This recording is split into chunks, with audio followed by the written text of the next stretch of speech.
हमारी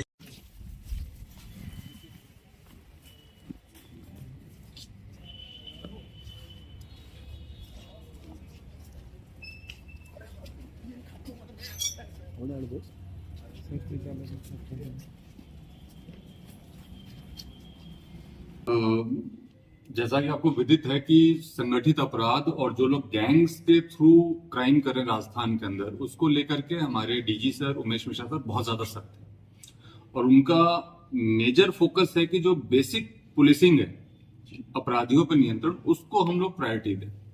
उसके तहत ही एमएन दिनेश सर के पास ये सूचना आई थी कि बड़े पैमाने पर कोई हेरोइन तस्करी का नेटवर्क, जो कि अभी तक की सूचना के हिसाब से बॉर्डर पार से ऑपरेट हो रहा है, उसकी गैंग काम कर रही है और उसके लिंक्स जो थे वो गंगानगर से लेकर जैसलमेर तक आ रहे थे हमारे पास। तो उसमें सर के डायरेक्शन में हम लोगों ने यहाँ पे एक टीम भेजी जो कि लगभग 15-20 दिन से इसी इलाके में कैंप किए हुए थी और वो लगातार एक के बाद एक मुखबिर डेवलप कर रही थी। जो भी आपको पता है कि अपराधी आज के टाइम में संगठित अपराध कर रहे हैं, वो काफी हद तक मोबाइल का यूज नहीं कर रहे। वो या तो स्नैपचैट का यूज कर रहे हैं, टेलीग्राम का यूज कर रहे हैं, सिग्नल का यूज कर रहे हैं। तो वो चीजें अब टेक्निकल तरीके से जो पहले बड़ी आसानी से जाता वो पॉसिबल नहीं हो पाता। तो इसके लिए ह्यूमन इंटेलिजेंस डेवलप किया गया और ह्यूमन इंटेलिजेंस को डेवलप करके पेनिट्रेट करके ये कार्रवाई की गई। इस कार्रवाई में अभी तक आपको पता है कि लगभग जो बाजार, अंतर्राष्ट्रीय बाजार में कीमत है 35 करोड़ की, उसकी बरामदगी की जा चुकी है और फर्दर और बरामदगी करने का हम प्रयास कर रहे हैं। इसमें पूछताछ अभी जारी है। जो अभियुक्त हमने गिरफ्तार किए हैं उसमें सबसे इम्पोर्टेंट या शातिर आप कहिए तो माधो सिंह है, जो कि इस अभी तक के जो अभियुक्त है उनमें मेन कड़ी है, जो कि आगे दूसरे सप्लायर से हमें जोड़ता है। उसको लेकर के लगातार हम इंट्रोगेशन कर रहे हैं और हमें उम्मीद है कि जल्द ही हमें और भी सफलता मिलेगी, जल्दी हम और भी बरामदगी करेंगे और इससे जुड़े हुए बाकी अपराधियों को भी अरेस्ट करेंगे और पूरे इस नेटवर्क को जड़ से समाप्त करने के लिए हम लोग काम करेंगे। अभी तक की जो हमारे पास सूचना है वो मैं आपको बता रहा हूँ कि अभी तक की सूचना के अनुसार तो माल सीमा पार से आना बता रहे हैं, भारत के बाहर से आना बता रहे हैं। और अभी इसका जो डिस्ट्रीब्यूशन जैसलमेर से हुआ है वो गंगानगर तक हुआ है।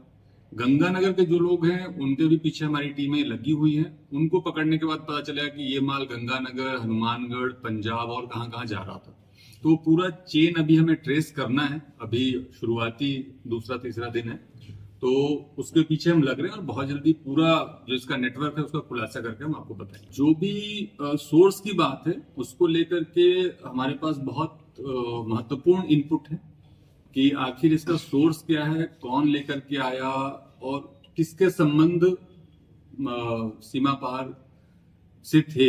इसको लेकर के हमारे पास बहुत इंपॉर्टेंट लीड्स हैं और बहुत जल्दी जैसे ही ये चीजें हमारे पास कंक्रीट एविडेंस के तौर पे आ जाएंगी हम आपके सामने रखेंगे। ड्रोन से माल का सप्लाई करना और इवन अब नए इनपुट्स के आधार पे हथियारों के भी सप्लाई की संभावना बढ़ गई है। आजकल बहुत अच्छी क्वालिटी के ड्रोन्स आने लगे हैं जो कि 80-90 किलो तक का भी वजन लेकर के बड़ी आसानी से उड़ लेते हैं। तो ये रिस्क तो बढ़ते जा रहे हैं तकनीक के साथ, लेकिन उसके साथ ही हमारी मेहनत, हमारी प्लानिंग, हमारा नेटवर्क भी उसी तरीके से बढ़ाने की हम कोशिश कर रहे हैं।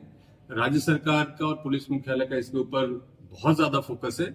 तो ये जो भी नए तरीके अपना रहे हैं, नए क्षेत्र ढूंढ रहे हैं, हम उसको न्यूट्रलाइज करेंगे, ऐसा हमारा विश्वास है। बॉर्डर के डिस्ट्रिक्ट्स को लेकर के एक अलग कार्य योजना बनाई जा रही है। एमएन दिनेश सर से मेरी आज भी पूरे दिन बात हो रही थी। सर के लगातार निर्देश मिल रहे थे, जिसमें सबसे पहले हमने अभी तक जितनी भी ड्रोन्स ड्रॉपिंग हुई है गंगानगर, बीकानेर, जैसलमेर, बाड़मेर, उसका हमने अभी रिकॉर्ड मंगाया है इन जिलों से और उनमें से एक एक की स्टडी कर रहे हैं कि आखिर ये ड्रॉपिंग्स हुई तो कब हुई, टाइमिंग क्या थी, कौन सा एरिया इन्होंने चुना, कौन सा नेटवर्क इन्होंने चुना, उसकी पूरी स्टडी हो रही है और इसके लिए अलग से प्लानिंग तैयार की जा रही है जिससे कि इस तरह के अपराध को रोका जा सके।